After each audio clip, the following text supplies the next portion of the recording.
அப்ப அது உண்மதானா? ரிஷப் பண்ட் எல்எஸ்ஜிய விட்டு போய் டெல்லில சேர்றது கடைசில உண்மை ஆயிடுச்சுங்க. நான் கூட ரூமர்ஸ் தான் ரீல்ஸ்ல போட்டுட்டு இருக்கான்னு நெனச்சேன். அபிஷியலாவே நியூஸ் வந்துருச்சு. 15,00,00,000க்கு ரிஷப் பண்ட்ட வந்து டெல்லி எடுத்துக்கிட்டும், டெல்லில இருந்த குல்தீப் யாதவ் வந்து 13,00,00,000க்கு எல்எஸ்ஜிக்கும். ஆ ஆக மொத்தத்துல வந்து எல்எஸ்ஜி ஓனர்ட்ட குப்பை கொட்டுறது ரொம்ப கஷ்டம் போல கேப்டன். மூல கோளாறு உள்ளவன் லூசு பைய. ஏன்னா லாஸ்ட் இயரே வந்து கேஎல் ராகுலுக்கும் அந்த ஓனருக்கும் கான்ட்ரோவர்சி ஆயிதான். அப்பா ஆள விடுப்பா சாமின்னு அங்கருந்து வந்தாப்ல. சரி ரிஷப் பண்ட் கொஞ்சம் ஏதோ பண்ணி ஏதாவது பண்ணிருவாப்ல அப்படின்னு நினைச்சா ரிஷப் பண்ட்டுக்கும் ஏதோ முட்டிக்கிச்சு போல.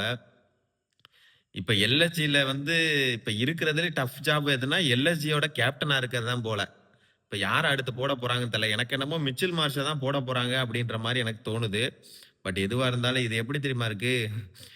வடிவேலு ஒரு வடிவேலு ஒரு படத்துல ஒருத்தன் குரவலைய கடிப்பான். தலையில இருந்து கைய எடுத்துட்டான். "அப்பா நீ வந்து என்னை காப்பாத்திட்டப்பாங்கிற" மாரி இப்ப ரிஷப் பண்ட் தப்பிச்சு அடுத்து யாரு மாட்ட போறான்னு தெரியல.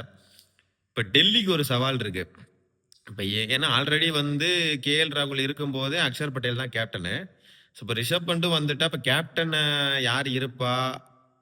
என்னைய கேட்டீங்கன்னா, கேஎல் ராகுல கேப்டன் ஆக்கலாம் டிசிக்கு. நீங்க என்ன நினைக்கிறீங்க? யார கேப்டனா போடலாம் டிசிக்கு அப்படின்றத கமெண்ட்ல சொல்லிட்டு போங்க.